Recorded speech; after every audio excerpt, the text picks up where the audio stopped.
Guys, this is a little bit of behind the scenes from Minnesota, and behind me is the brand new 2020 Ram 1500, and it's an Ecodiesel truck.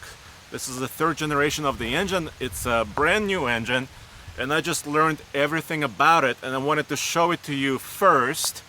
And we're also filming a couple of other videos, including a little bit of towing, a little bit of off-roading, and that will come a little bit later. But in this video, I'm going to show you around the truck, and I'm going to let you hear the engine. And well, let's go check it out. So, come on. So the truck you see here is actually a 2020 Longhorn. It's very similar to the new 2019 models. So if you look as far as the looks of the truck, the wheels, the 20-inch rims on this particular model, and the way the truck looks is very similar to the 2019 model. Of course, one thing that's different, let me show you up here, of course, is the badge. So you have the Ecodiesel Badge. So that's one of the, actually probably the only way from afar where you can notice that there's something special under the hood. And another part that's kind of special, come check this out behind in the front. You can't quite see it, but there's an intercooler behind this lower mesh grille. So you actually won't see it usually, but it's just a little behind the scenes look at this truck. Well, let's get down to business. Let's open the hood so I can show you that first. It's a 3-liter V6 turbocharged diesel. Let me show you that. Obviously the same latch, and voila. So let's look under the hood. And a lot of you guys have been asking us about the previous generation of the Ecodiesel, the 3-liter that came in 2014 through 2016 model years, and that's available actually now in the classic truck. This is what Ram calls the third generation of the engine. And I just spoke to the chief engineer and a couple of other engineers at Ram, and they're telling me about 80% of parts on this engine are new. So they redesigned it sort of from the ground up. It's now using a compacted graphite iron block, so the whole engine block is a little bit lighter, and the power rating now is 260 horsepower and 480 pound-feet of torque. If you consider the half-ton truck market, that's the most torque other than the Ford Raptor. So the Ford Raptor has 510 pound-feet of torque. This truck has 480, and that torque comes in at about 1600 RPM. So it's a true diesel, and the torque comes in kind of low in the rev range. So like I was saying, the engine, the block is different. It's a little bit lighter now, and overall the engine saved, according to the Ram engineers, around 8 to 9 pounds. So not a huge weight reduction compared to the previous diesel, but they redesigned a lot of parts to meet the latest emission standards, because everybody knows that's a fairly sensitive subject. And the turbocharger is new. The cylinder head has been updated. The piston itself has been updated for better combustion. And now they have a high pressure and a low pressure exhaust gas recirculation, just to improve not just the emissions on the intake side, but also the low pressure side. So not quite as much gas is wasted or kind of robbed from the turbocharger. So this engine can be both powerful and also efficient.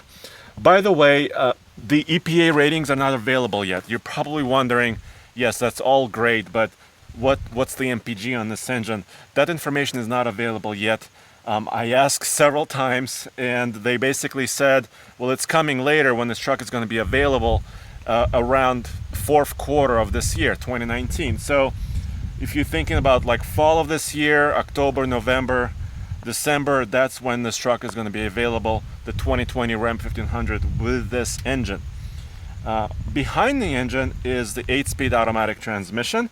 Ram guys tell me it's also been redone. The calibration is way different from the transmission you will find in the V6 gas and the Hemi V8 engines, because obviously the power profile is different, and the transmission is also made to shift. The scheduling is a little bit different to accommodate for, you know, the lower torque, the lower end torque on the diesel engine. And So that's kind of some of the engine details. And as I look under the hood, the engine looks pushed all the way towards the firewall. I don't know if you could see this, but there's a lot of space here in the front. There's additional kind of ductwork and intake pipes and coolant lines, and the EGR valves are cooled as well. So the exhaust gas recirculation are cooled. So they paid special attention to this. The Ram guys tell me that obviously emissions are very important. They want to make sure this engine is right. It passes all of the EPA certifications, of course. And so let me show you some of the other features of this truck just really quickly. If you walk around with me this way, excuse the plane that's coming through, of course.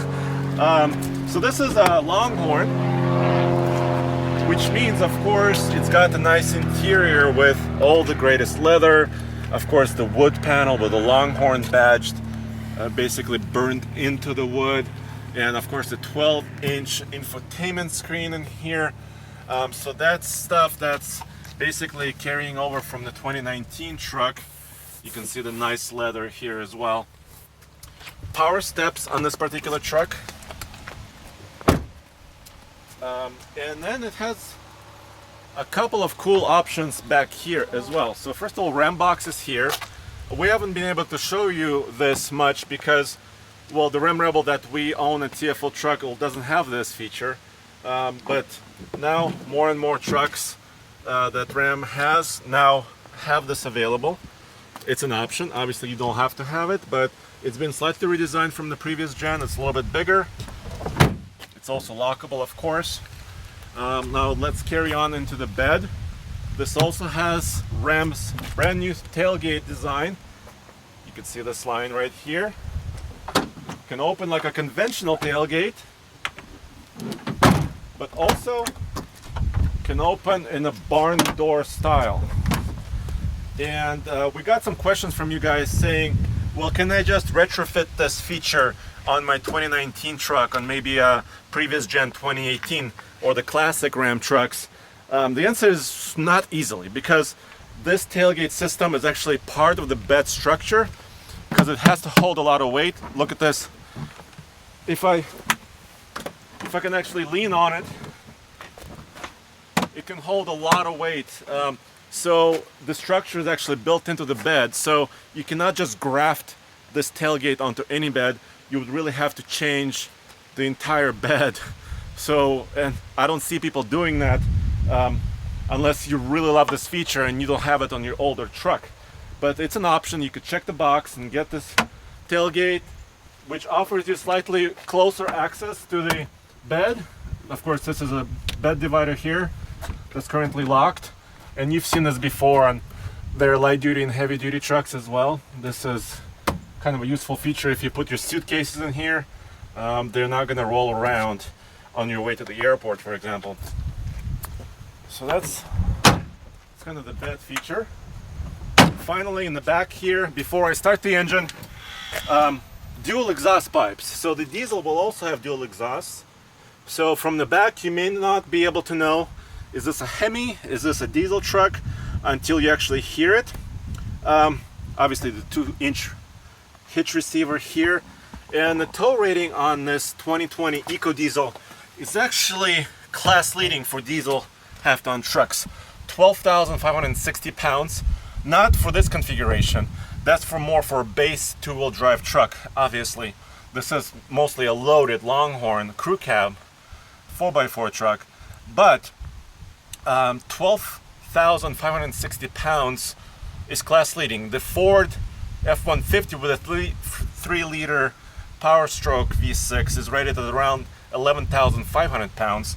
And the new 3-liter straight 6 diesel from GM in their half-ton trucks is rated at around 9,300 pounds. So this is class leading stuff.